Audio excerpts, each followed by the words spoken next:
Good morning. Good morning. I hope you guys are doing well this morning. I'm doing better. I'm doing better this morning. My phone is just ringing today. And it's not even people that, it's not even real people. It's just garbage. Where is my. Oh, there are my stencils. I was looking for those yesterday.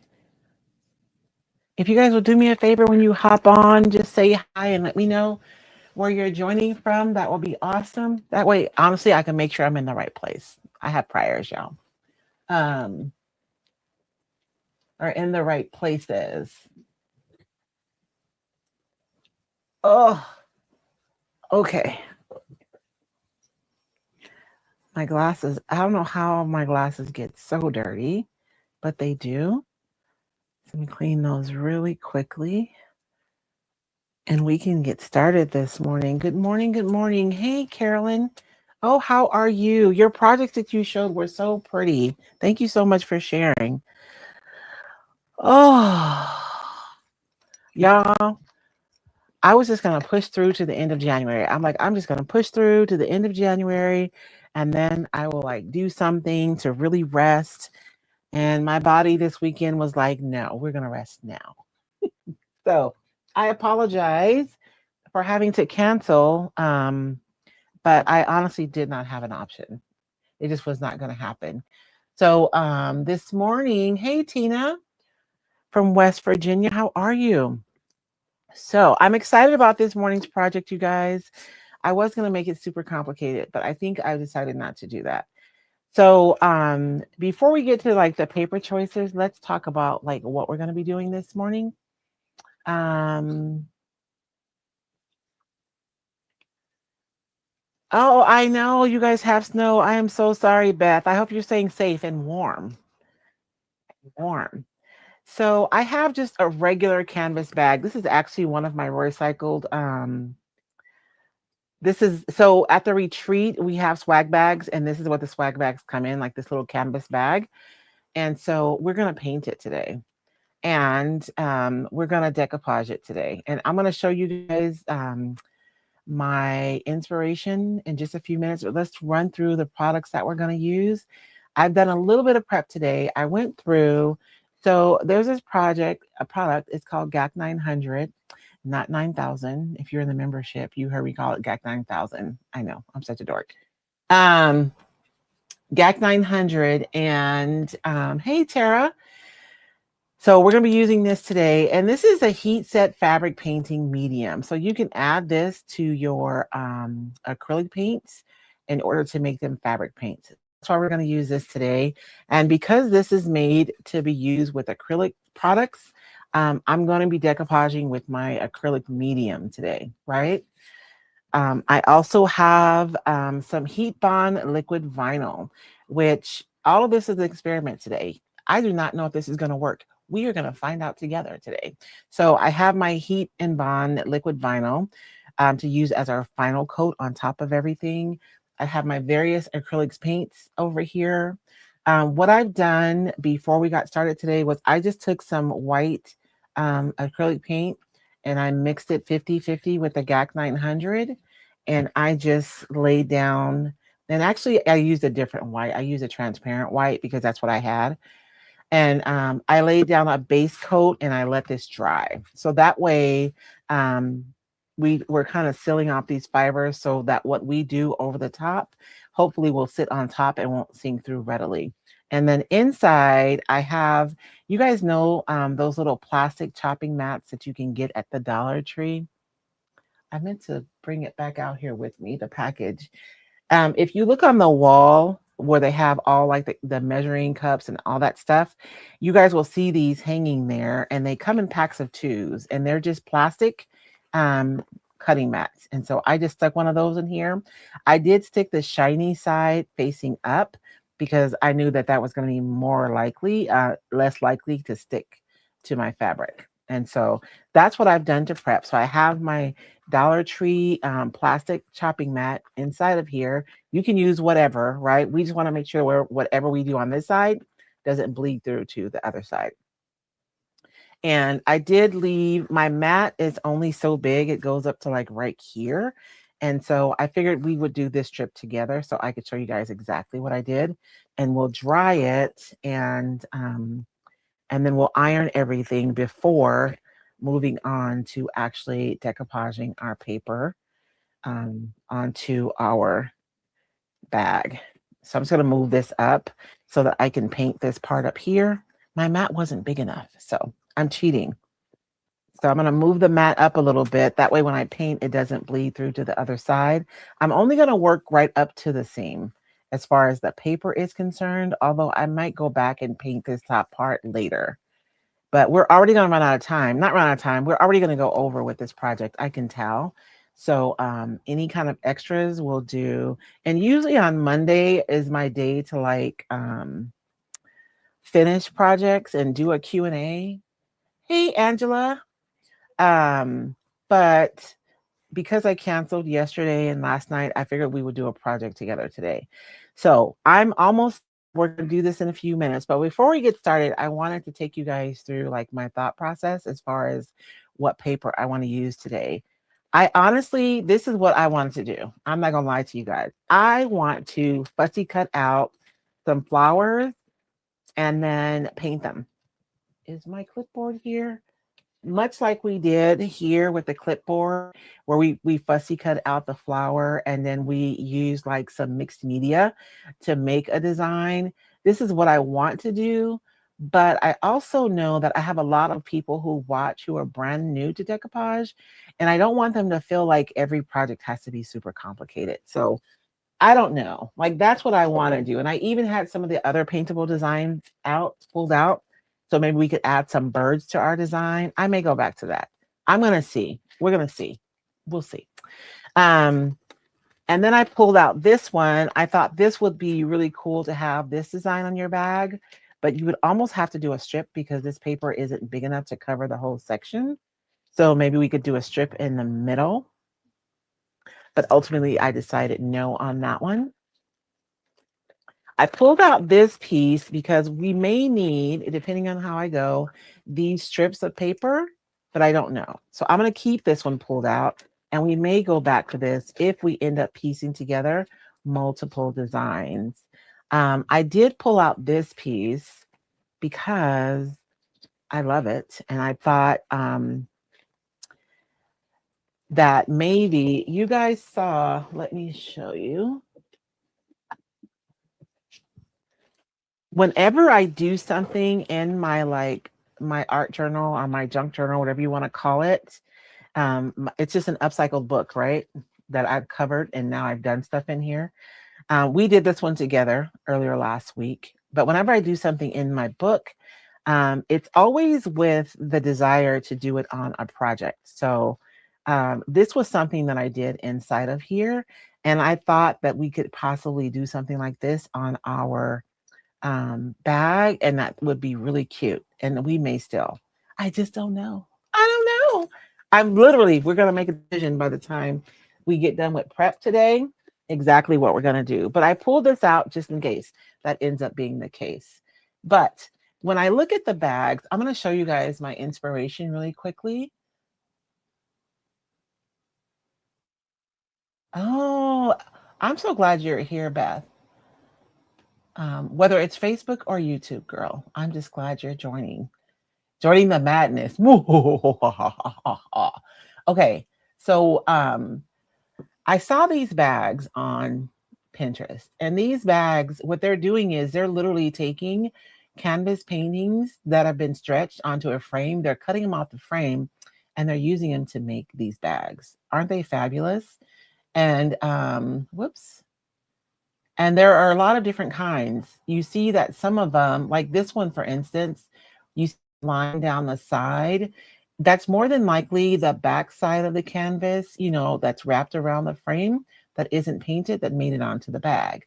But the strips that I showed you earlier from the junk journal paper, we could use that if we wanted to piece together some designs. There was one more bag, I thought. Oh yeah, here it is. And then this was a bag. And this bag made me think about the paintable floral decoupage paper as being an option for this bag. So I honestly don't know what I'm going to do right now. I'm not even like messing around with you guys. We're going to see what happens. What had happened was, um, oh,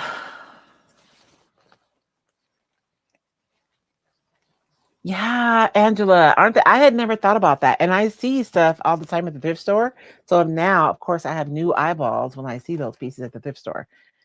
So because those pieces are made out of like canvas artwork, I really am torn about what I want to do because this is an old design and it's retired. So I'm sorry if I'm going to stress you out.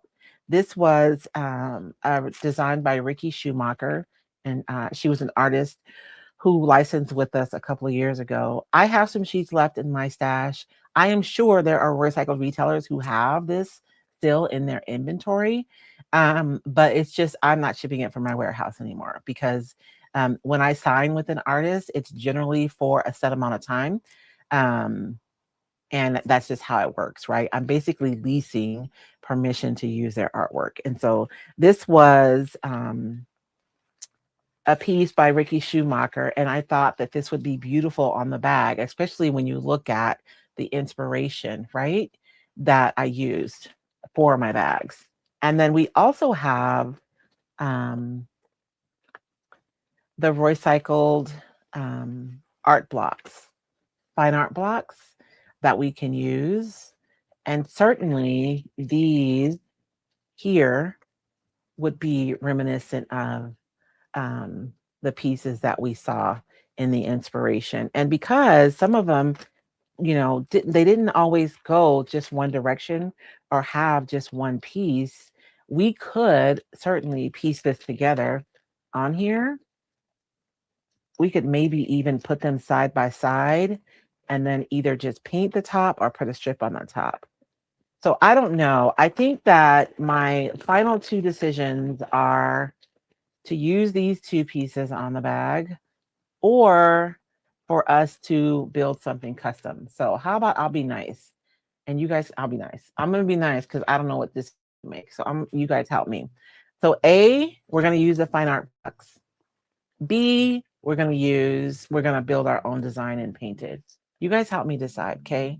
So I'm going to let votes come in for the next 3 minutes and then whichever one gets the most votes, that's what we're going to do. Promise. I'm not going to make up my mind in between that. But I will start prepping our base coat while you guys are voting on which one we use. So A, the fine art blocks. B, we're going to make our own design. Oh, wait, I don't need that. So I'm just mixing together a 50-50 mixture of white paint and the GAC 900 so that I can finish that top strip on the top that I didn't finish when I was prepping for this originally. But I wanted to get some prep done because I feel like you guys spend a lot of time watching me dry stuff. Like nobody wants to watch paint dry, right? Oh my gosh, you guys are split. You gotta make me make a decision.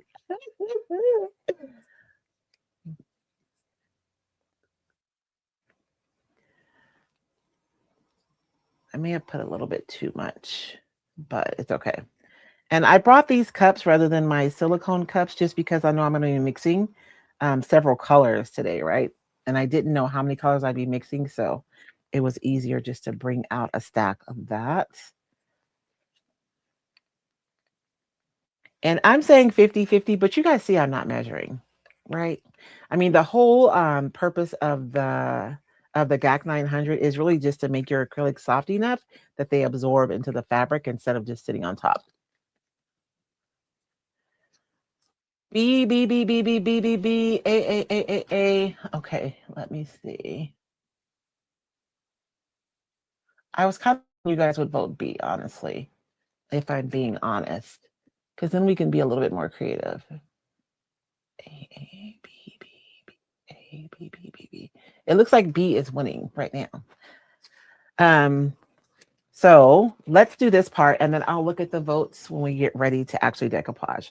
So I have just, oh Lord, this camera, it doesn't like when everything is just white. So I'm just sitting this right here just so that it has something. Let's not do that. Just so it has something to focus on. So don't pay attention to that. But I'm going to mix together my acrylic paint with the GAC 900. And I'm using, when I did the bottom part, I used a transparent white, and this is more of an opaque white. And this is a heavy body too, which means I'm probably going to need a little bit more of my GAC. You know, when we're buying paints, sometimes we are tempted to buy like the least expensive. Sometimes it makes sense to do that, right? But I've learned with my acrylic paints that the student grade doesn't have as much pigment and is often isn't as heavy. So the artist grade paints cost more, but they also have more pigment. Um, and if you get the heavy bodied, it's a lot thicker. So you use less. So, you know, which is fine. Some colors, it doesn't really matter. But like for white, I find that getting the artist grade, like heavy body white, is so much better. Because sometimes it's hard to get an opaque application when you're using white paint. So I've mixed this and the bottom is already done. I just have this top section that I didn't get to. I wanted us to do it together. So I am just going to paint this right over the top. And that still isn't thin enough. Oh my goodness. I should have used a lot less paint. That's why I say you start off with 50-50 and then you go from there, because it's going to be based on what you want. And for this, I really do want the paint to absorb into the fabric. I don't want it to sit on top. And so I'm going to see if I can do something really quick. I'm trying not to wet it too much because I would like for it to dry today. But I do want that the pigments to soak into the fabric. So that's why I'm trying to make this looser. So it looks like B1, you guys. Yay! I get to be a mad scientist. I'm always happy. I mean, the other one would have been pretty too. And if one of you like makes a bag and you use that, I would love to see it. I would love to see any projects that you guys have done that have been inspired by our quick crafts that we've been doing every day in the month of January. And I just jumped right into things. I should probably introduce myself. Good morning. My name is Royce Bell, and I am the founder, owner, and operator of Roycycled Treasures.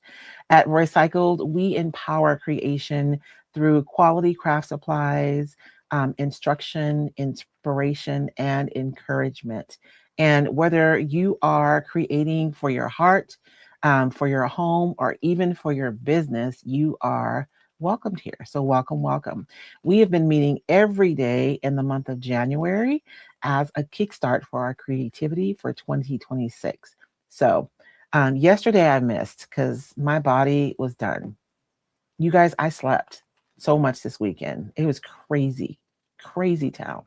But I guess I just needed to. My plan was to like just push through to the end of January and then rest after that. But my body had other plans. I was walking through Walmart and it was kind of scary because I kind of thought I was going to pass out in Walmart yesterday. So we came home and I laid down and I didn't wake up till like 5:15. It's crazy. But I do feel better tonight. I mean, today. And I went to sleep at a decent hour last night. So that was a lot of white. And you guys see, this white is so much whiter than the white on the bottom. Is that going to cause a problem for me? This is what we're going to do. So I'm going to make a creative choice here. So earlier today, when I prepped my bag, I used a transparent white. And then right now I use a really opaque artist grade white. And so this is going to be way whiter than the bottom. So rather than like, I'm going to lean into this, right? Let me get, um, I'm going to put my mic right here. I'll be right back. Okay.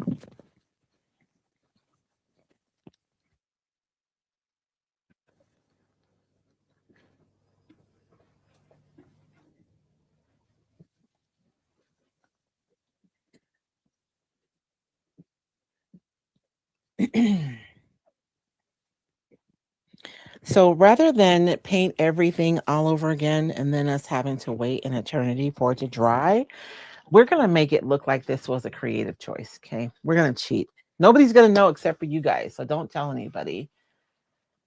Hey Sharon, I was going to tell you when I go onto your Substack on my computer, it like wants me to log in. I don't know what my login is, so I always have to wait till I get my phone to answer you. So I was going to answer your reply and let you know that I appreciate you so much, um, and I know you'll appreciate this. I've been on like a classical art journey. I've been learning a lot, so I have been producing some new art.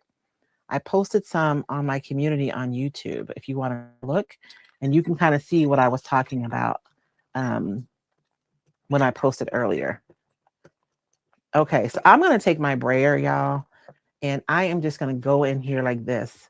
So we're going to make it look like our choice to have like white not be everywhere was intentional. And like I said, don't tell nobody, right? Y'all don't give away my secret now.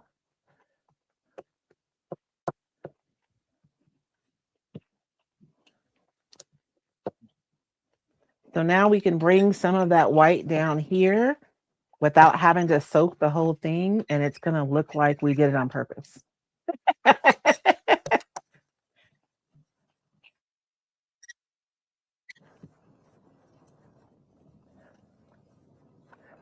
See if I can make that line a little bit more organic.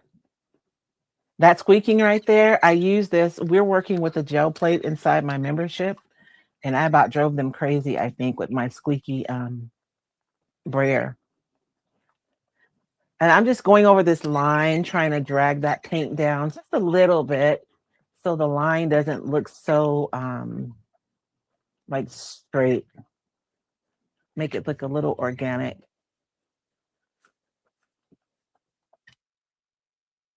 And I don't want to put too much, right? Because my mat ends like right here. But that way our surface looks like we prepped it like this on purpose. And we might go in later with some other colors because I'm kind of digging that. And you guys probably can't really see it, can you? Um, but I'm just adding some additional marks. And so rather than having that solid white just at the top, we're bringing it down.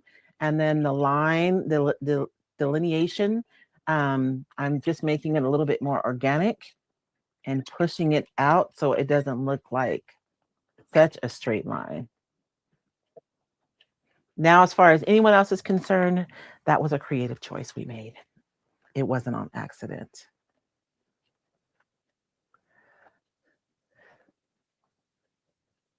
And if you're new here and you're thinking, oh, Lord, what is she doing? We do a lot of experimentation around here. We do a lot of playing and a lot of experimenting because that is where you'll find your creative mojo is in your, the word just left me, just that quick. Not ability. That's what word came to me. And that's not the right word at all.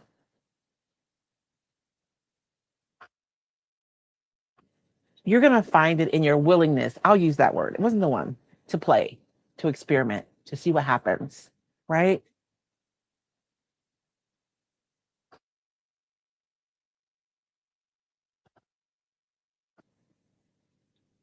Oh, thank you, Sharon. Yes, please email me. You're my email, right? It's still the same. Oh yeah, because I emailed you. Yeah, Lori, we love experimenting.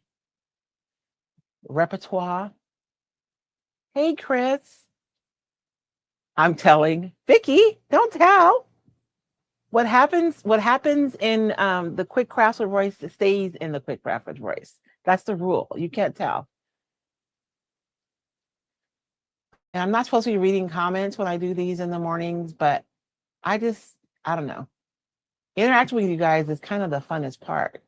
And I'm not doing a good job of staying focused anyway. So I might as well have fun while I'm here, right? And the cool thing about this, you guys, is that you can even use, I wish I'd brought out some of my acrylic markers. So this is your, I'm going to give you guys homework today.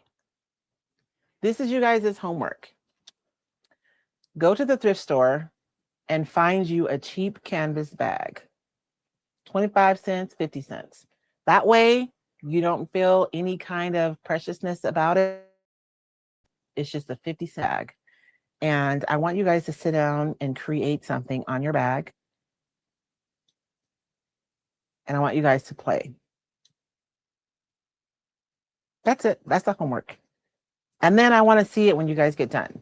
Even if you think it's ugly, I still want to see it because chances are it's fabulous. You're just being too hard on yourselves.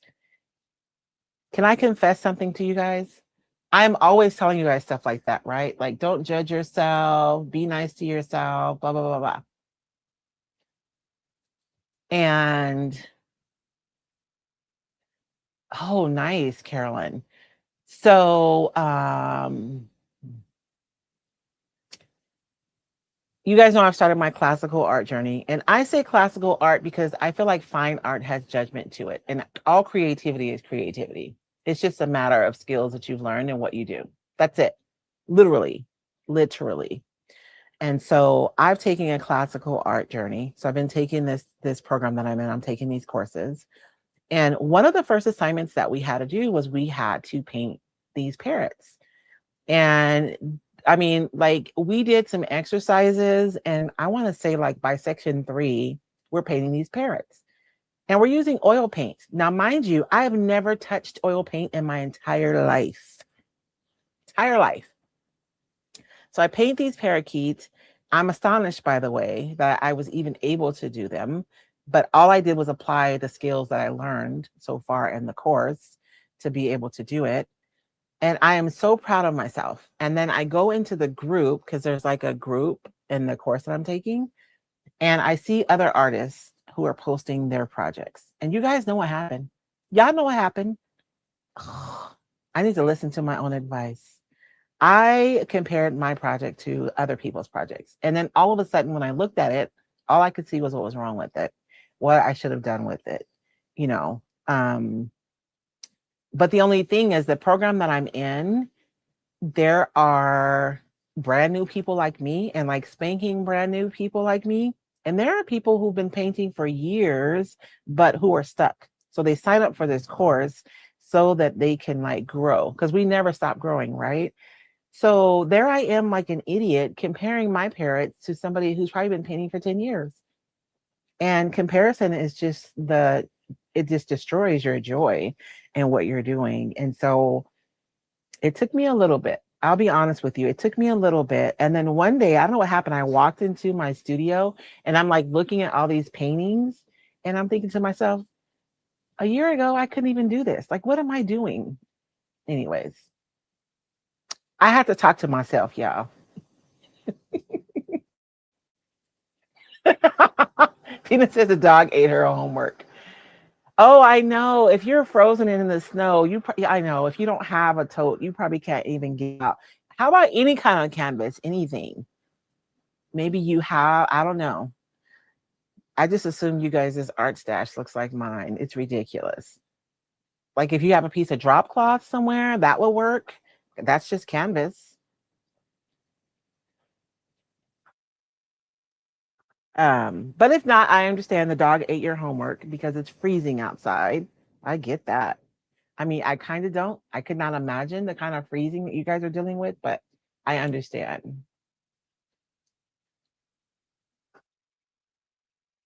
Thank you, Lori. But it's true, right? I remember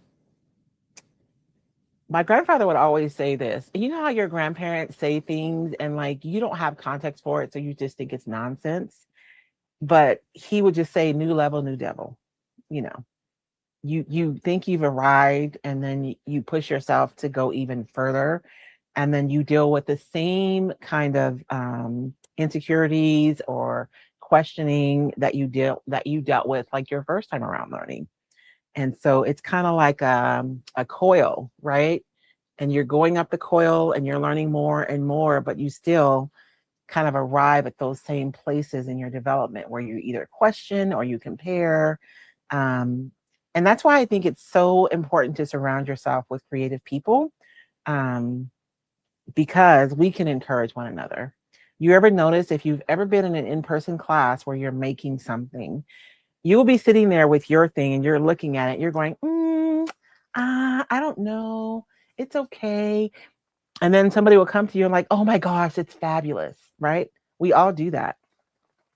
And I just realized this plastic is not going to work for when I iron it because I don't want to melt the plastic. So let me, look, it's all sticky. Give me 1 second, you guys, because I have this. This will work. Oh, Lord.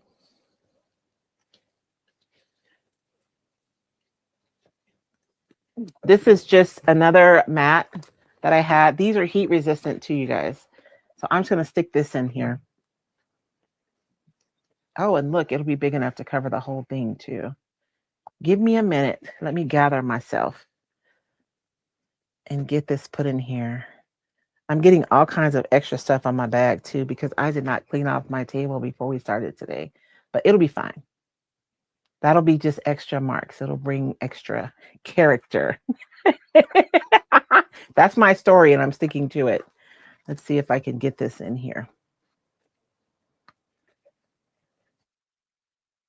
Well, I don't need to fold that up. As long as it's wide enough, that's what's important. And it's kind of wet, so it's a little sticky. I was going to fold that edge up, but then when we went to paint it, I'd be having problems. See what I'm saying, you guys? I know we're going to go long today, but I figure some of you guys are like homebound today because it's freezing outside, and maybe you wouldn't mind hanging out with me for a little bit.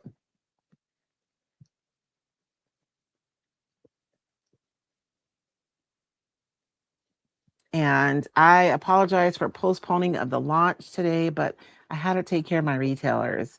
I forgot Monday was the holiday, and so I lost a day of mailing. And then with all the freezing weather, shipments have just, I was afraid. Actually, it hasn't really, a lot of people aren't experiencing delays. I thought there'd be more. So the Postal Service is still doing a very good job. However, I didn't know, right? So we are just going to play it safe. So if you guys show up here Wednesday morning at 11 p.m. Pacific Standard Time and hang out with me, you'll get to see the new designs and we'll make a project together. Okay. So these mats are not only like, will nothing stick to them, but they're also, you can put heat on them too. Oh, Lord, I picked up all kind of marks. So we are going to iron this.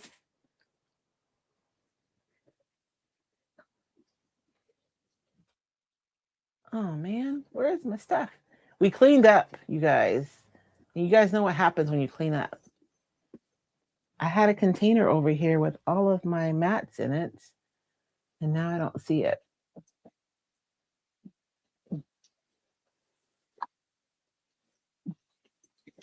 Oh, why would they take those out of there?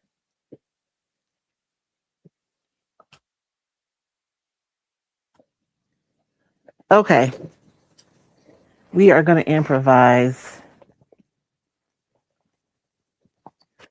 and use this mat right here.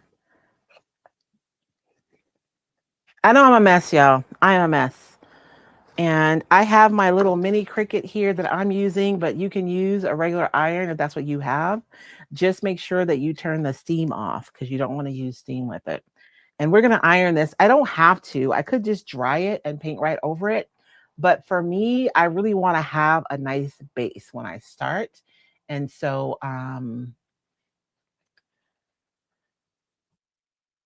you know, that way when we go over it, it's, I don't know, it just always feels better when you start off with a nice base and your paint goes further too because it's not being sucked in by the fabric. Um, Lou says, I took a drawing class years ago, and you're right. We all have the talent God gave us. That's why artists are all different. And you know, Lou, I think people underestimate. It's like, remember when you were younger and you wanted to drive a car? Like, you didn't just have a talent. I mean, some people do have like a talent for driving cars. I'm not saying that logistically. I mean, literally, logistically. Literally, there are people who will become race car drivers because whatever is about them, they're really guarded. They're really good at driving cars, right? And we can't ignore that piece. There are people who are gifted in certain things, but just because there are people who are naturally gifted doesn't negate the abilities of everyone else to be able to learn how to do that thing at all. There are people who are naturally, gifted at athletics, but you still have the guy on the team who works really hard and practices who will outperform the person who's gifted naturally, right? And it's the same thing. So sometimes people will say, I remember 2 years ago, I started my membership, and the very first thing I taught was color theory. And right away, legitimately, almost 50% of my members were like, "Oh, that's just too much for me. Like that's not for me." Now, we all work with color, whether you're making crafts, whether you're painting furniture, you know what I'm saying, whether you're working in your art or junk journal, we're all using color. And so to me, understanding how colors work is for everybody, right? But we have been conditioned to believe that art belongs to a select few and that we don't belong in that world. And you guys know what? It's not true. It is not true. It is not true. I call BS on it. It has been exclusionary by design um, to keep us out and have it be exclusive for people like who have money and or power or whatever. And so the reality is it is a skill like any other skill. Just like you had to learn how to drive a car before you could drive a car, it is the same. Just like you had to learn how to cook before you could cook, it is the exact same. I promise. And so when I post my paintings, people will say, "Oh my gosh, you're so talented." And talented is good. Like, I'll take it. Thank you. However, what's really happening is I'm taking a course, I'm learning new sets of skills, and I'm practicing them and putting them into practice, which is the same thing you do with anything that you learn. Honest to God, that's the truth. So, anyways, I'll get off my soapbox this morning. So, if you want to be able to paint whatever you want, you absolutely can. You just have to learn the stuff. I'm waiting for my iron to beep, beep, beep too. Angela, color theory and the rule of thirds, I block out every time. Why, Angela? And you know what, Angela? I'm glad you're here this morning because you'll remember. I remember when I was the last time I was in Tennessee, and me and oh my gosh, her mind just left me, which is so sad because it was right there. Who am I talking about, Angela? She passed away years ago. Help me remember, Angela, because I feel bad. I know her name. Um, oh my gosh. SJ came to my mind first, and I know that that's wrong. SK. Okay, so SK and I were in the kitchen, and we were working on those dang cows. Thank you. Yeah, and she says to me, Royce, you're an artist, and I'm like, whatever. And I have a picture. I'm such a crybaby. I'm gonna cry. Of us in Angela's living room, and we have the cows on the wall, and she's walking me through like how to trace out this cow, and she's telling me the exact thing that I'm telling you right now. And even though everything in me wanted to be an artist, like the kind of artist who could like draw whatever I wanted, I just immediately did. I was like, no, I don't want to do that. And not even because I didn't want to do it. I just immediately um, said to myself that I couldn't do it. And so guess what? I couldn't do it because I told myself I couldn't do it. Now I made that cow and it came out really cool, by the way. Is it in here? I have it hung up. It's probably in my space. I'm irritated with myself because I need something and I can't find it. So I'm going to use this instead. I'll use this. And anyways, I think about that often, about how much time I wasted. Because Angela, that was what, 6 years, 6 years ago, 7 years ago. I mean, you start where you start and you go forward from there, and it's fine. But I could have been like doing it this whole time.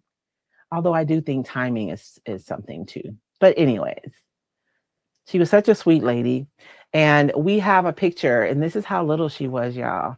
We have a picture of SK standing on a chair, and I think I was still taller than her. Oh, yeah, Betty. She was amazing. She really was. And so Angela's having a retreat, you guys, in July. Angela, you can put the details in the comments, okay? I have her cow painting. Oh, do you in your cabin? So I'll get to see it. Um, so she taught a class. So Angela had this Jazzing at the Junk event that we went to, although we called it an artist boot camp because we did so much that weekend. And so we're sitting in her class, and so she's having us draw like this forest. And I'm sitting next to Jane. Um, oh, what was Jane's? I'm sitting next to Jane, anyways. And she's like, okay, now you guys do this. And we're like doing what she tells us to do. But I'm just like, I don't see no trees. I don't see anything. I don't know what's going to happen. And Jane and I are both cracking up laughing because we're following her steps. But we have no faith whatsoever that our panel or our canvas is going to turn out to look like anything. But we're being blindly obedient. And then, like, all of a sudden at the end, a forest appears. Oh, sorry. It was funny. But it was nice going to that retreat too, because we did paint pours. Sometimes, you know, allowing yourself experiences is really important in your creative growth. And yes, I'm going to pitch my retreat that's coming up because I do think that that is a perfect opportunity for you to do just that. I do still have seats available at the Royce Besties retreat. It's scheduled for the last weekend in April. So I'm ironing this, and you guys see me filling it because I want to make sure that I've applied enough heat to set this before we move on, because I don't want this to reactivate when we start painting over the top of it.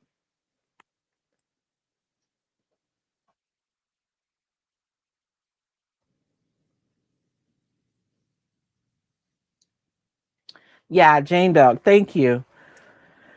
Yeah, Angela, we were a mess. We were misbehaving in the back of the classroom. We were still doing it though.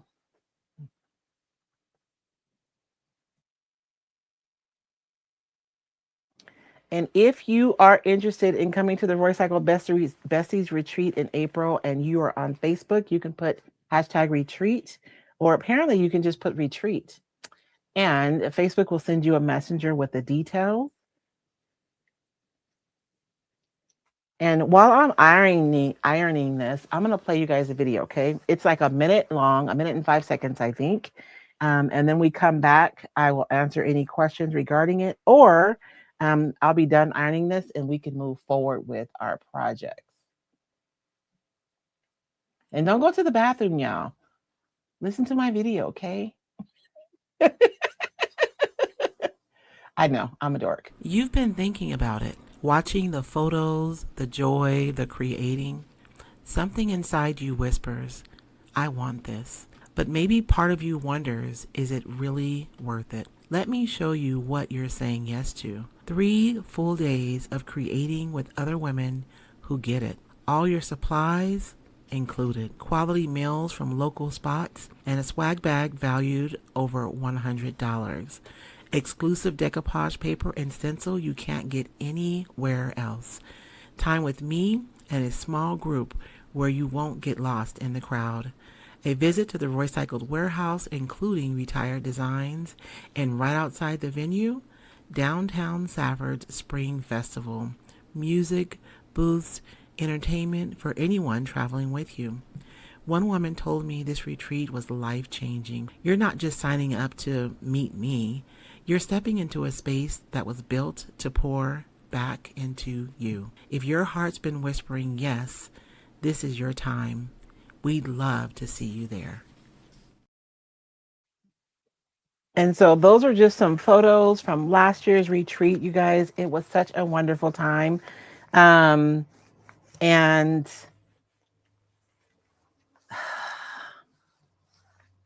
I just can't even explain it. And you guys, we don't just sit at tables all day and just listen, to people talking. I'm not trying to put so much stuff in it that you don't get to enjoy the processes of what we're doing or what we're learning. You guys, we're all mad scientists actually. When you guys come, everyone's a mad scientist, and so the weekend is about experimenting, and then Friday is mostly all of the experimenting, and then Saturday you guys get to take all the things that you've learned when you're experimenting and you get to apply them to your own project and create something that you're really, really proud of. And even though we do one project, like finished project, you really do a lot of processes. You guys know how I teach. I'm process focused. So I teach a ton of processes, and then you guys get to apply those to your project so that you can commit them to muscle memory and you can take them home with you and take them forward with you, including how to mix your own colors. So everybody made their own color palettes. I only had like primary colors on the tables. So you had to make your own colors. And so having to do that over and over again, whether you were making collage papers or whether you were painting your subject, you had to mix your colors. And so for a lot of my attendees, it's something that they were able to take home with them, right? And continue to use in their creating. And so if you're interested, you can put hashtag retreat if you're on Facebook. And if you're on YouTube, I do have a link in my community section. You may have to scroll down a little bit to find it, but it's there. Oh, I know, Sharon, you told me. And I know one of my ladies in my membership, she actually hosts a retreat. She's like, I'm so sad.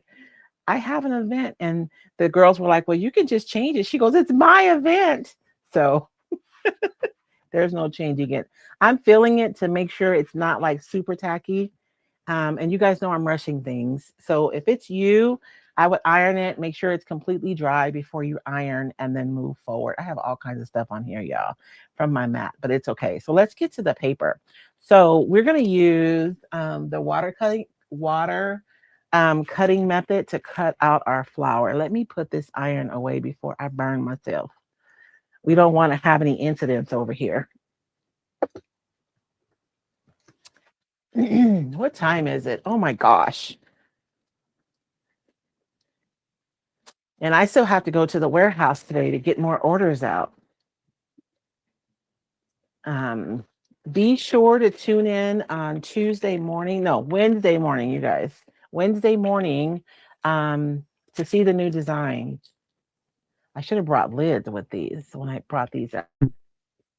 The new recycled decoupage paper designs. And I know you guys are tired of seeing this flower. You guys are tired of seeing it, but it's my favorite. I'm sorry. Sorry, not sorry. So I'm going to do like a really rough cut just to get it off of this big paper. I could probably do that with scissors, but I'm already in motion. You guys ever notice like when you're working, you'll think of another way to do it like halfway through, but if you're already in motion, you're just, you know, I'm going to actually save that. I might use that on another side.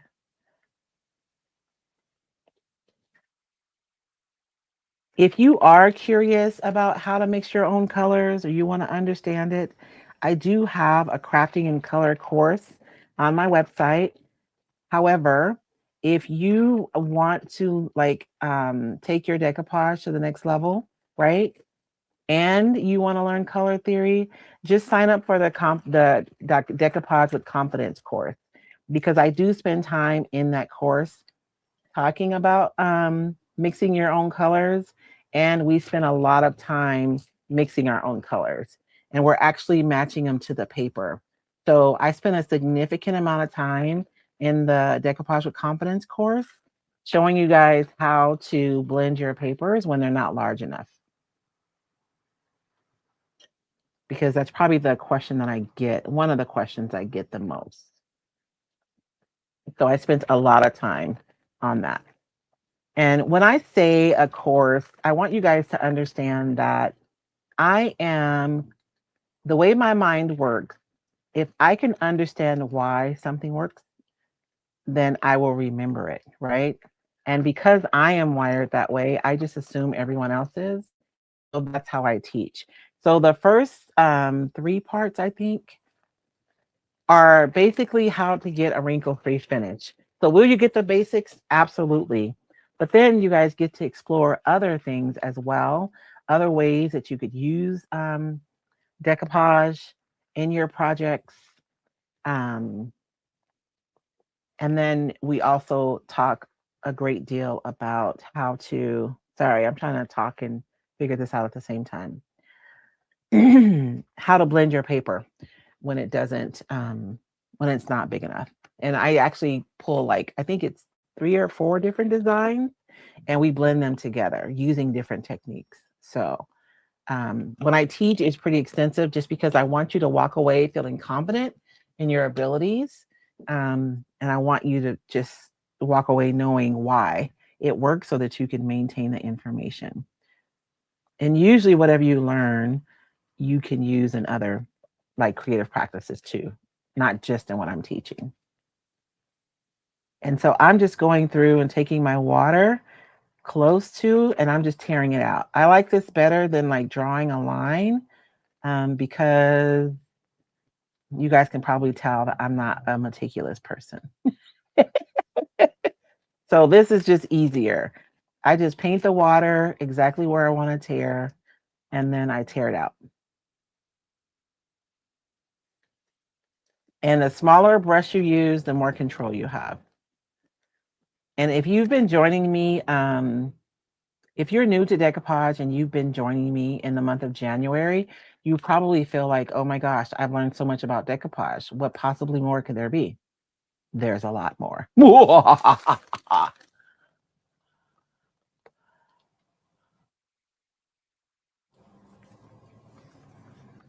I hope you there's I keep saying 6 designs, but there's 7. There's 7 designs.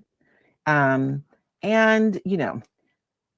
I try to be mindful of my retailers, and it's hard for them when you have like a ton of SKUs. So I only did 7 design for this release to make it a little bit easier for them to be able to buy inventory. And honestly, last year my spring came out so late that I really don't feel like people really use it that much. And so it's almost like you guys have 2 spring releases, the stuff from last year. So like I think, what do we create with with one from last year? Because I know I've used it at least once during our lives in January. Although we've done a lot of grungy stuff. And I've already started preparing my gallery wall in my living room because I want to take probably everything won't make it into my it's going to be a series of vignettes. And when I say vignettes, it's going to be a weird vignette because I have this gallery wall in my living room. And so I have the wall, and then I have a dresser under the wall, and I have these floating shelves that we made out of old sewing drawers.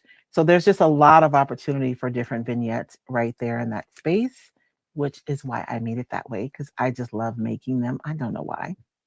It's almost like assemblage, but like bigger. But I'm going to take a lot of the things we've made this month. I don't know if the really springy stuff is going to make it up there, y'all. But definitely the more grungier stuff will make it, because I'm literally going to leave it in my living room for a bit.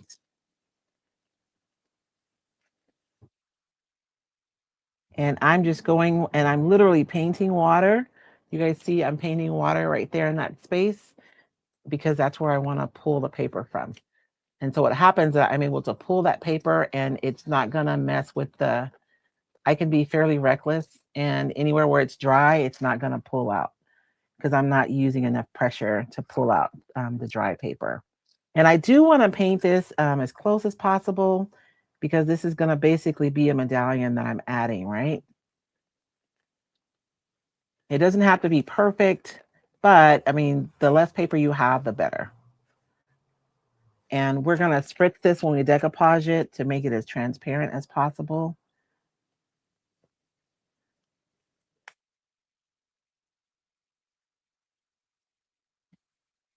And doing medallions when you're doing a fabric project like this is also good because it's less likely to be disturbed. So let's talk about when it's a good idea to decoupage fabric. Um, I am not a huge proponent of like decoupaging the seats of a chair. I feel like when someone sits in that chair over and over and over again, and I mean like a soft chair, if it's a hard chair, you're fine. If it's a wooden seat, you're going to seal it with a quality varnish, you're good to go, right? But like an upholstered seat, like a fabric seat, I feel like someone is going to be sitting in that chair and that's going to be a lot of movement. And eventually that the paper is going to be impacted by that movement. Now, if you're fine with that, that's fine. I just never want to misrepresent the paper because ultimately it is paper. Something like this is a bag, it's flat, and it's, I mean, you know, unless you're like balling it up and throwing it in a box somewhere, it's really not going to see that much flexing. For the most part, you're going to be carrying it and it's going to be flat. So this will be fine.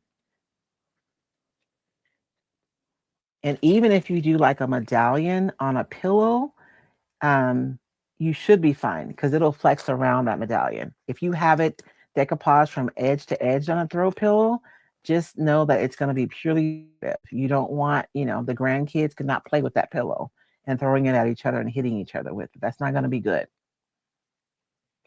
So just know that this is paper, and there's very few things that are going to really change the nature of the fact that it is paper. And I'm sorry this is boring, but I guess I should have had one done like they do on the TV. Have like a cake ready, bling, and it's all done. But honestly, usually I prep the night before, but I did all my prep this morning because last night Royce was asleep.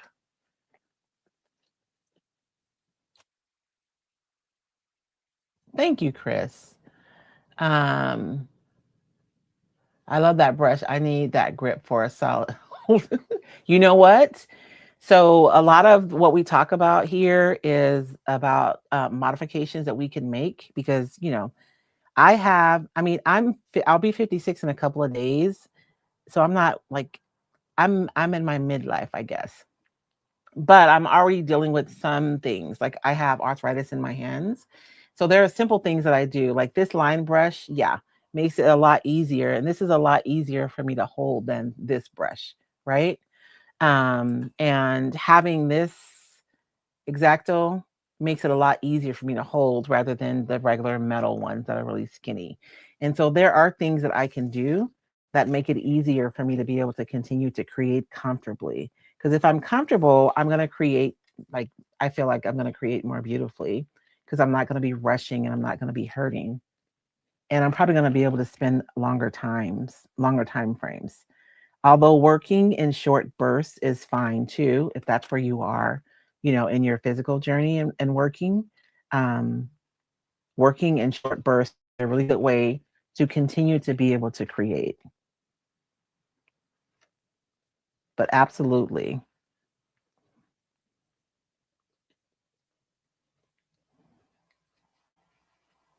I remember when I found that Harbor Freight has this hydraulic lift that you can use for furniture.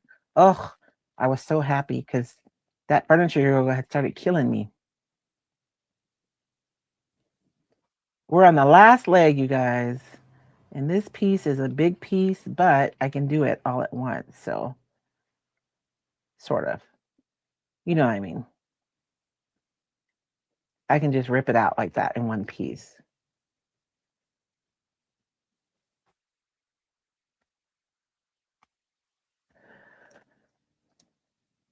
And I'm going to leave that paper. I'll clean that up later. Don't worry. I promised George, we cleaned up my studio like at the end of the year. So when I told him I was going to be doing lives every day, you should have seen the look on his face. I was like, don't worry, I'm going to clean up every day. It's not going to be bad. It's a little bad, but it's not like horrible. It's mostly projects though, honestly. Okay. How do I have it? I think like this is good.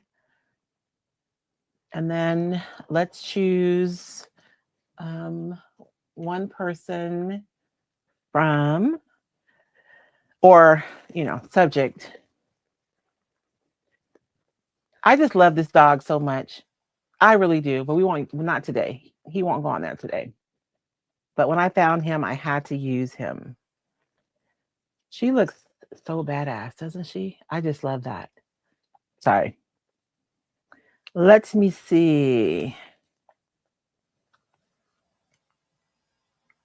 This one seems like it's to scale.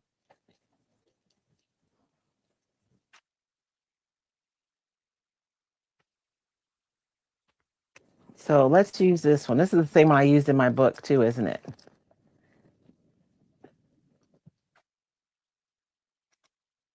You guys see how I mistreat my papers? I'm terrible. Do I want to use her? Or do I want to use this one? No, they're just not big enough. I'm going to go with this one.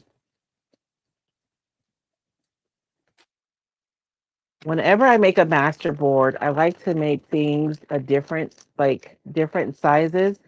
So this one is larger, this one is larger, these are larger, but you also have some smaller ones. That one's smaller, this one's smaller, so that you have choices for which one you want to make. And I'm going to put these on here. We're going to paint around all these. So I'm trying to figure out what I want to do here because I kind of want her to be organic, but there really isn't anything for me to follow for her necessarily. There isn't like I don't know. I got to make my own edge basically because there's not really something on here that I can follow. And the rest is actually okay. I wanted to keep that topography right there. And let's just do this one. Anytime that you're working on a project and you have a straight edge, um, the eye is just going to naturally go to that edge. And so um, the same thing holds true to using the water method to cut as it does when you're spritzing your paper, which is if you have like a lot of pigment on the front, you may want to consider doing your line on the back because then the water absorbs faster. Okay, so we're going to put her there. Should we put some music notes or should I just, what time is it? It is 1:04. I feel like I need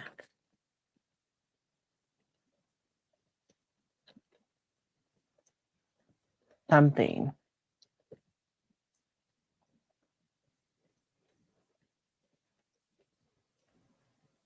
I kind of like, sort of kind of like that. And this is just a scrap piece. This is from the music master board, you guys. It's just all music notes. They're different sizes. They go different directions. But I think we can use this. So I am going to go ahead and trim it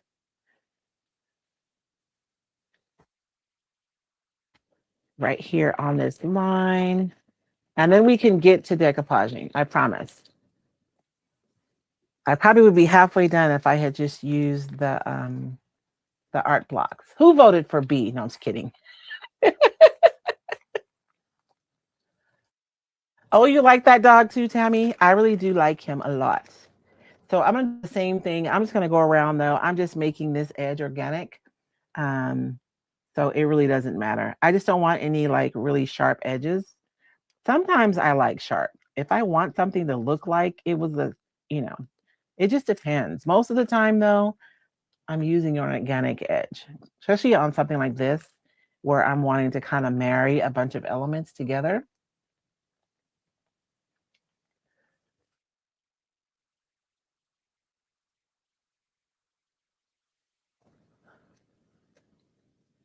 I think part of my problem is the reason why I'm like tired because I'm getting a little dizzy. So not dizzy, like almost dizzy.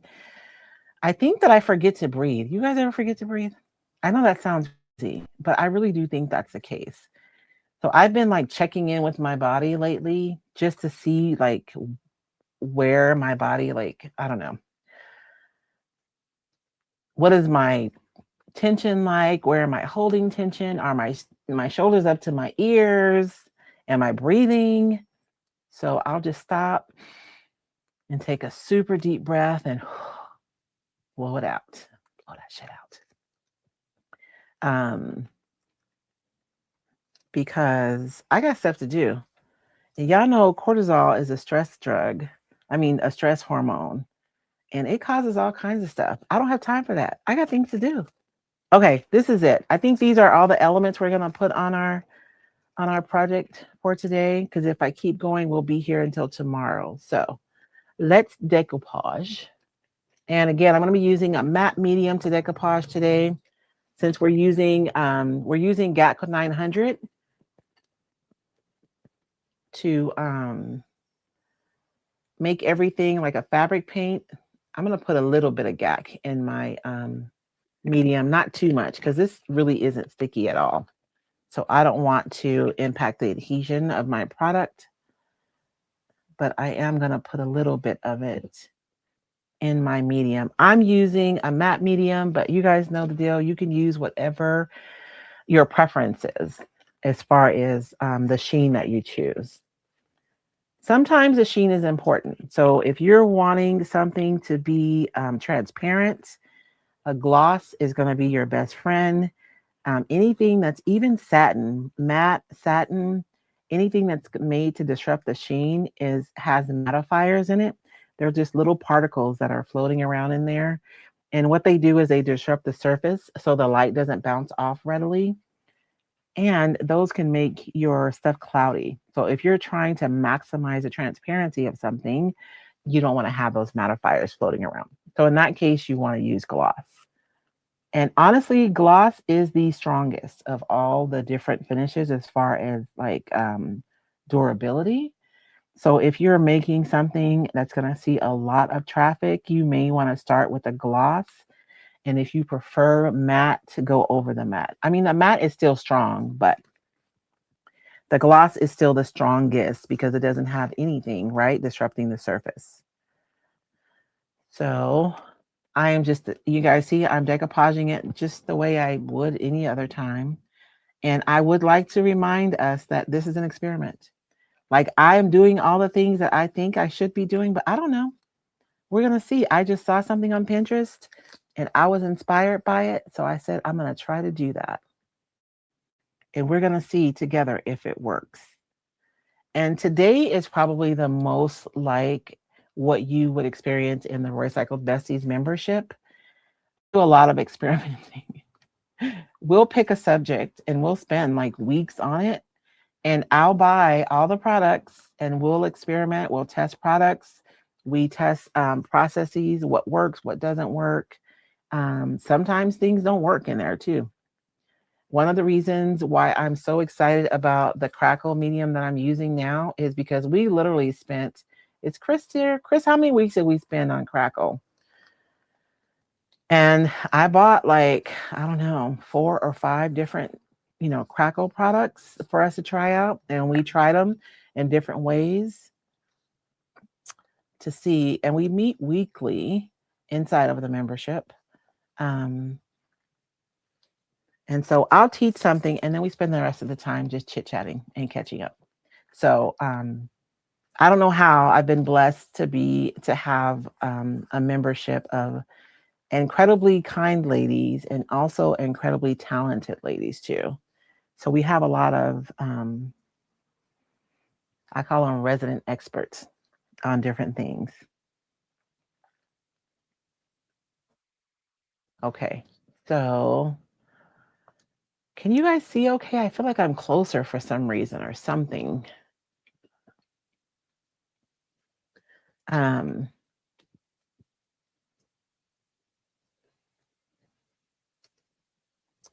let's get our flour down.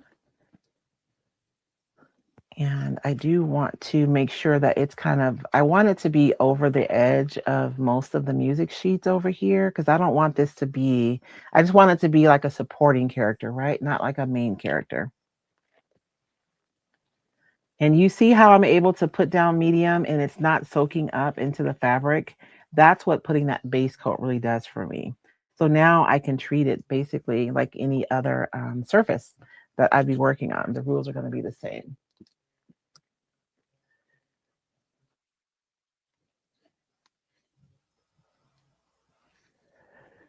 And I'm out of decoupage medium. So let me make some more.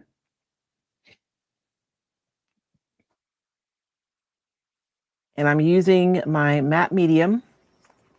Um, and I'm mixing a little bit of the GAC 900 in there because the GAC 900 it heat sets, and so I don't want to put too much though because this is a lot more liquidy than the matte medium, and it's not tacky. So I want to make sure it's not real tacky. I shouldn't say it. It's not that it's not tacky at all, but it's not real tacky. So I don't want to disrupt the adhesive properties of my medium. So I'm probably putting in about like 25%.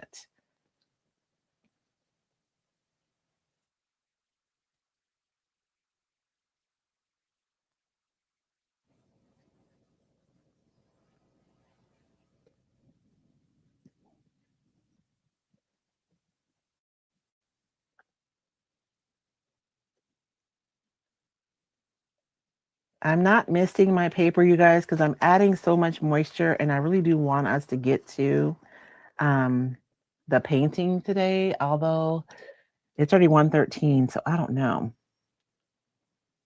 Otherwise, I would mist my paper first before I decoupage just to make sure I get a nice wrinkle-free finish. Um, but I would like for us to be able to do something today. And I have the grand today, so I have to like get down here with you guys, get to the warehouse, get some orders filled, and then pick him up from school, and then go to the post office, and then get back, get dinner started, get little people in the bathtub. You guys know.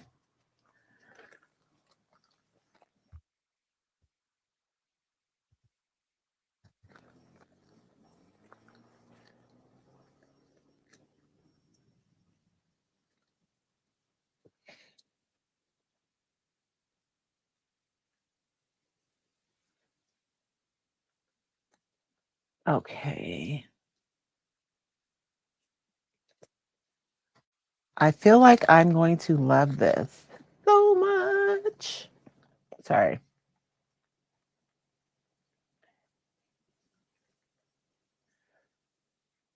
How many of you guys have played with the paintable papers yet? I'm just curious. I mean, you don't have to paint them. They're beautiful just like that, right? However, I'm hoping you guys are playing with them because, and you can put together all kinds of stuff too. I contemplated putting a bird on here too from one of the other paintable designs, but we only have so much time.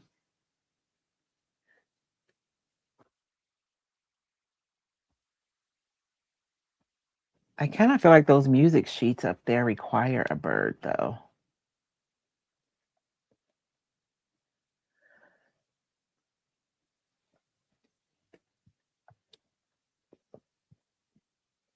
First, I promised you guys quick crafts.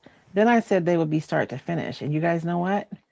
I don't know if we're going to be able to do this one start to finish in one sitting, if I'm being honest with you.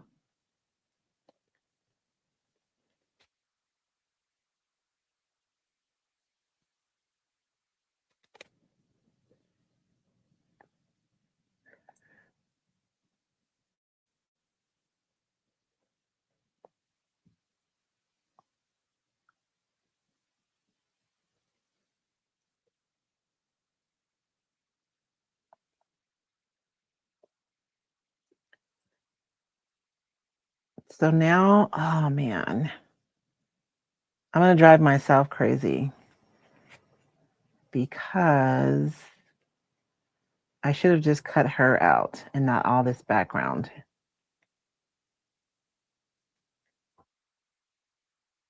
is what I'm thinking.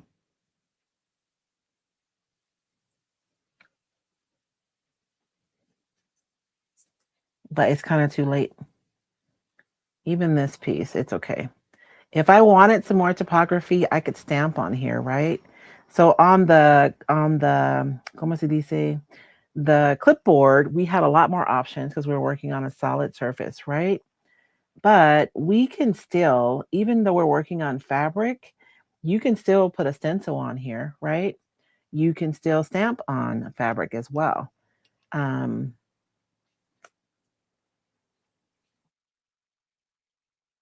so you don't have as many options, but you do have options.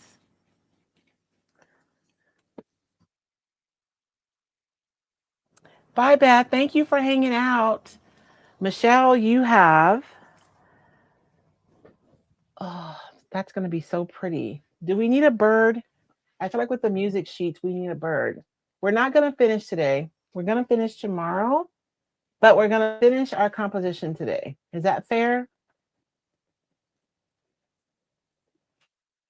I just had paintable designs out. What did I? Oh, you know what? I moved something.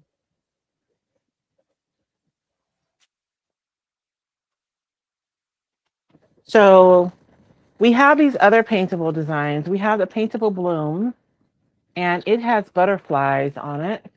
A butterfly might be pretty, but I'm thinking that because of the music notes, that a bird might be nice. So if you bought like the fall design, you can still use bits of this even though like it's not fall anymore. I'm thinking I'm going to use that bird right there. And then tomorrow we will paint everything. Is that okay, you guys?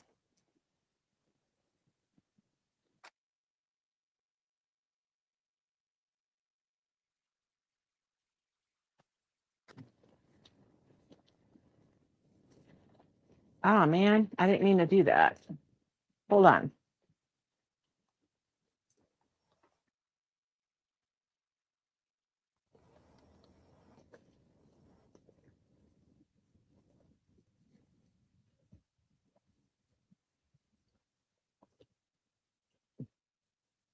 I acted hastily.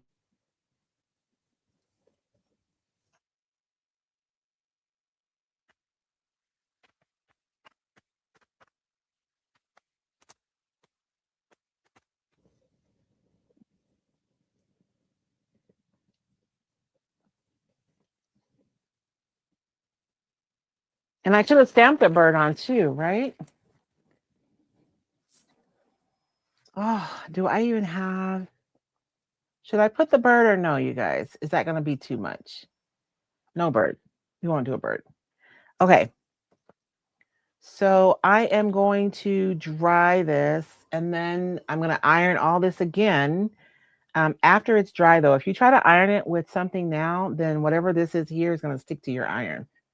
I mean, it's going to stick to your surface.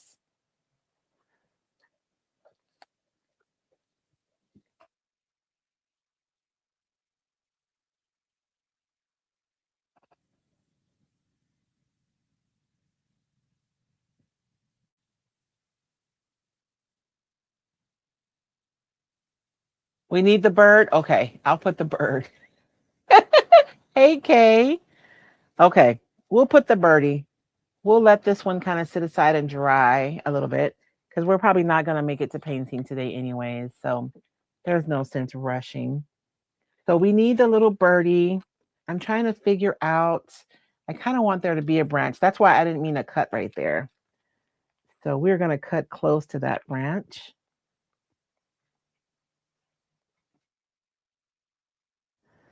I cut it already. Let me get the bird on there and then we'll see if we need it.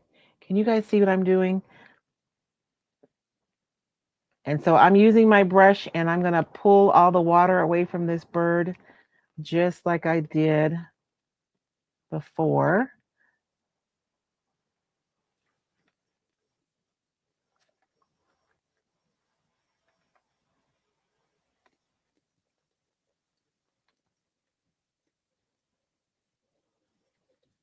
And I kind of want that little greenery too.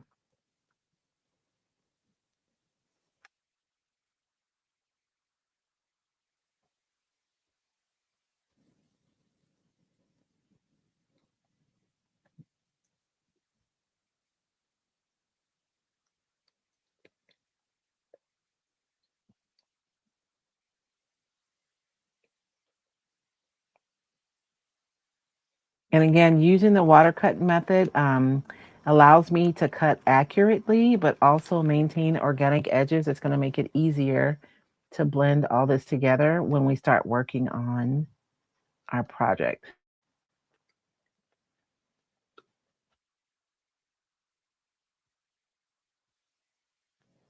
Whoops, I lost the berry.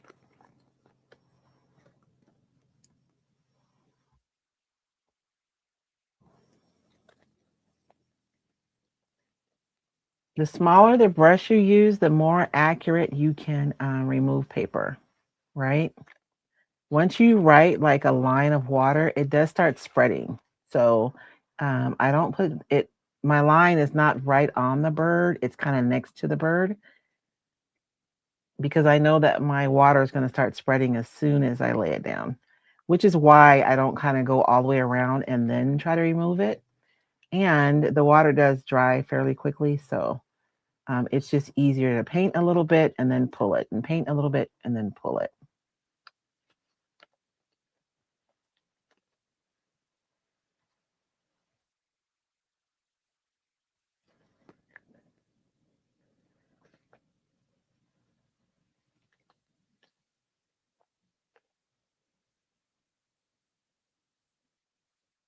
Okay.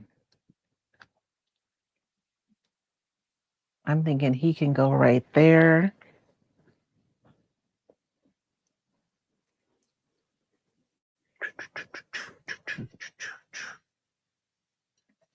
I tell you guys I washed my brushes Friday. Was it Friday or Saturday?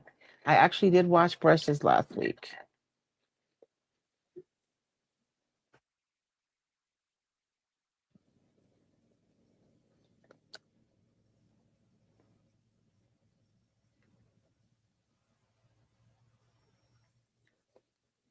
He goes up there. Okay. Just checking.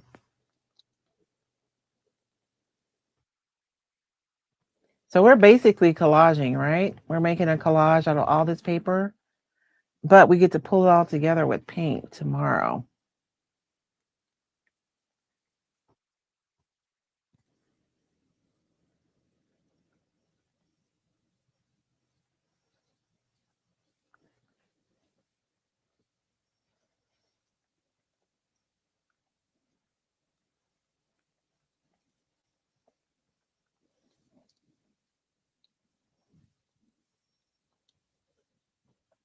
What do you guys think? Do we need to add anything else? I think that's good. Why am I still looking? It's because I want something down here.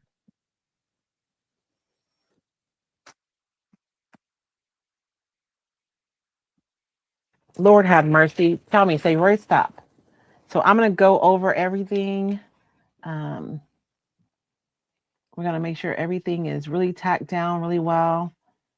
And I think it is. If I see any like buckles or anything, I want to address them now. I wouldn't handle this too much at this point. Um, because it is fabric underneath. And if the fabric's buckling, that can cause your paper to buckle. And so for today, I just want to make sure everything is tacked down really, really well so that when we go over this tomorrow with paints, um,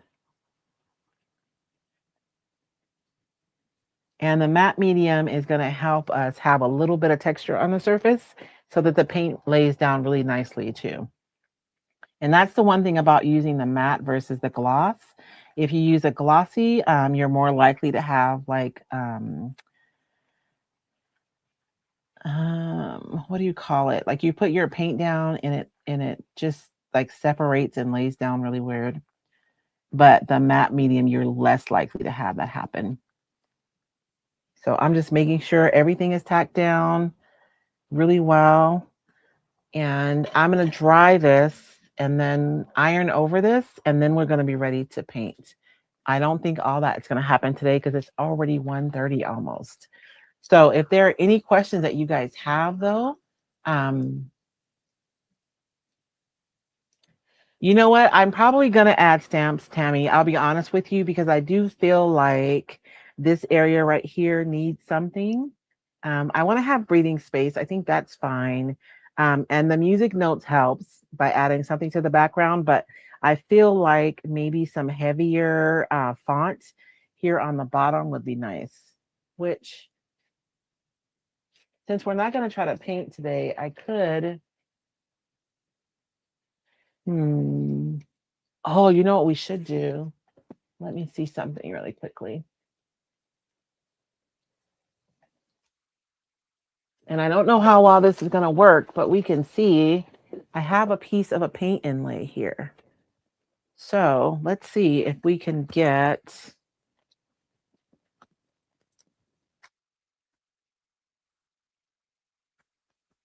because I just want topography though. I don't want, that says lavender water. I'd like it to be a little bit heavier than that.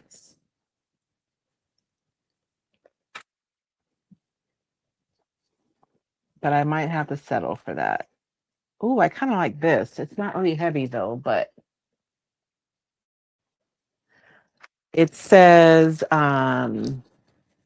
James Topley Apothecary, and then it has an address. I feel like that would be absolutely something that I would add. But if I add it now, I'm going to paint. So we're just going to add this later. We'll add this on top. So I'm not going to worry about filling this spot in. After we get it painted, we'll go in and we'll add a paint overlay in this corner to balance things out. I think that's going to be a good idea. I do have the crackle stamp, and you're right. We need some crackle don't we? So yeah, I keep, you guys know what? So I have a little thing over here, a little like storage thing from the Dollar Tree.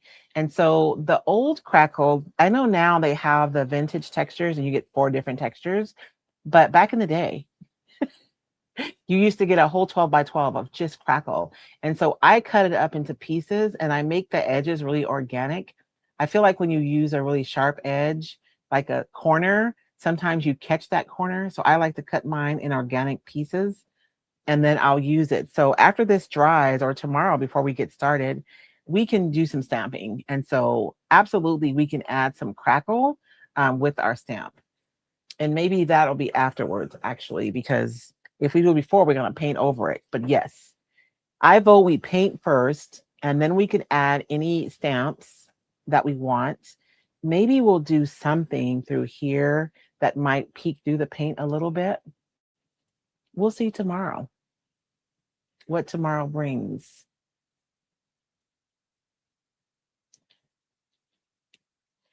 Joy says a short, chunky word diagonally from lower left corner with masking the flower so it's on top, like something like that. You could do that.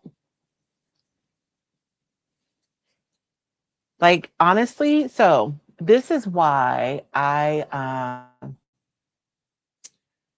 love working like this, right? Like a project like this, I could lose myself in.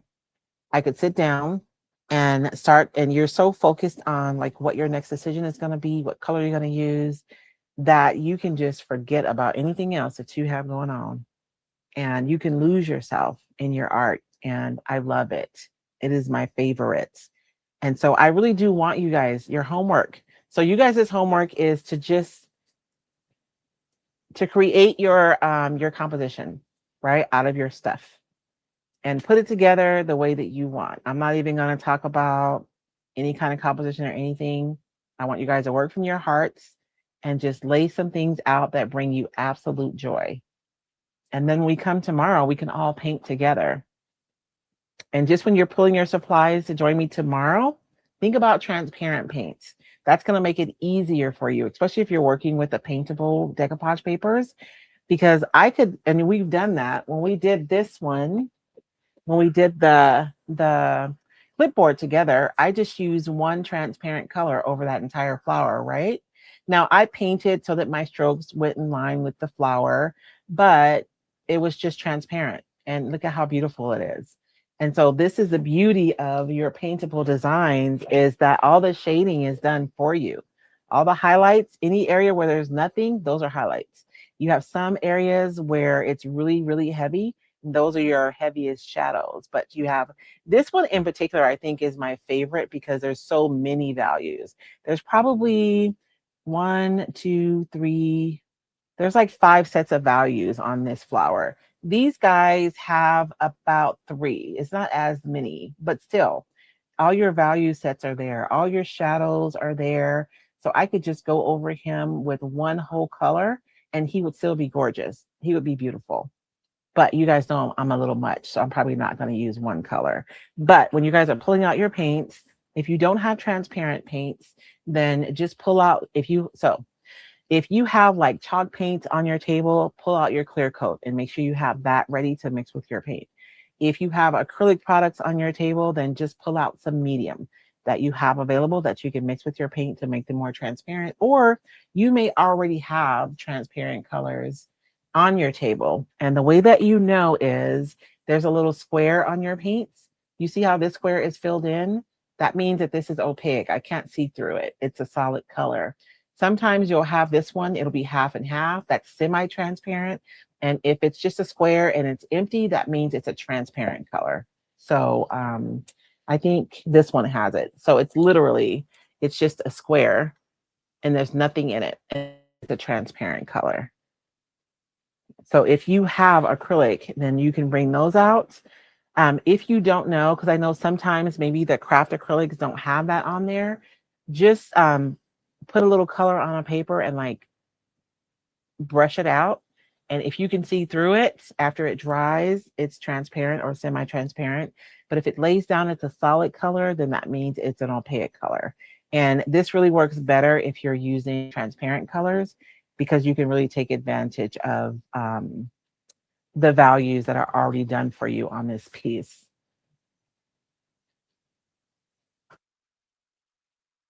And I think that I'm probably going to get this dry enough to be able to iron it, but I'm going to wait till tomorrow to iron it. I'm going to wait till it's completely dry. Um, and then I'll iron this and then we'll come back tomorrow and we will paint together. I'm sorry. I know we're supposed to complete a project from start to finish, but I got a little carried away today. I probably would have been able to finish if I had used the fine art blocks.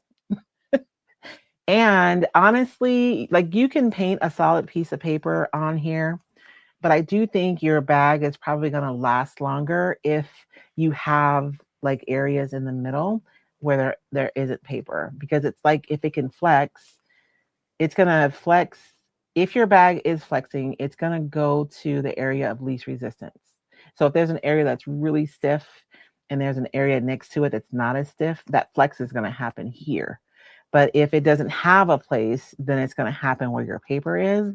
And then you're more likely to have problems like down the road as you use it. But for a tote, you shouldn't have any real problems with it flexing because we really don't use it like that. But if you're like crumpling it up or something, then there may be issues because ultimately at the end of the day, this is still paper. So we're going to paint this and then tomorrow we'll seal it with our liquid vinyl, which is going to protect it. And so the way that the liquid vinyl works is if you put one layer on there and you iron it, it's going to be stain resistant. If you put a second layer on there and you iron it, 2 layers, then it's going to be waterproof. You want to make sure an iron in between, otherwise you're not putting separate layers. And then if you do 3 layers, you're essentially, it's going to be like oilcloth, right? It's going to be impervious. And so I'm probably going to do 3 layers on top of here, and it's going to be a little stiff, but like, I don't care. Because you think about those canvas bags with the artwork on them, if those are painted canvas, they're going to be really stiff, but they're still gorgeous. So you think I could call this complete? I don't know. You know, I want to do more, Sharon. More is more. Some people say less is more, but more is more. I'm kidding. I mean, you could do a collage like this, and then this would be really pretty. And we could go over it with the vinyl, and you could be done. But I want us to paint tomorrow and bring all these elements together. And I want you guys to I want to share my heart about like the paintable designs. Once I started taking my art classes, I really realized that it is literally just a matter of knowing, understanding how things work to be able to create art. The part to me that takes me the longest and the most concentration is being able to capture form. So being able to draw a shape to look like the thing, like a bird, a person, or whatever. And so I really love the idea of bringing you guys things where that part's already done. And now you can just participate in the fun part of painting your piece. And I've been really focusing on transparent layers with this flower because I want you guys to just do it. But after you do transparent layers for a little while, I do want us to play with some opaque application with the flower, because you can paint this with opaque paints, and you can use these lines as guidelines to help you decide like what colors you're going to paint where. But that is all I have for you today, you guys. Welcome to my laboratory. I hope you guys had a fun time. I love experimenting because I understand that that's where my creativity grows. And I want you guys to give yourself permission to play, to experiment, to have fun, and just see what happens. So remember that where experimenting goes, creativity follows. You guys have a blessed day, and Lord willing, I will see you here tomorrow at 11 a.m. Pacific time. You guys have a great day.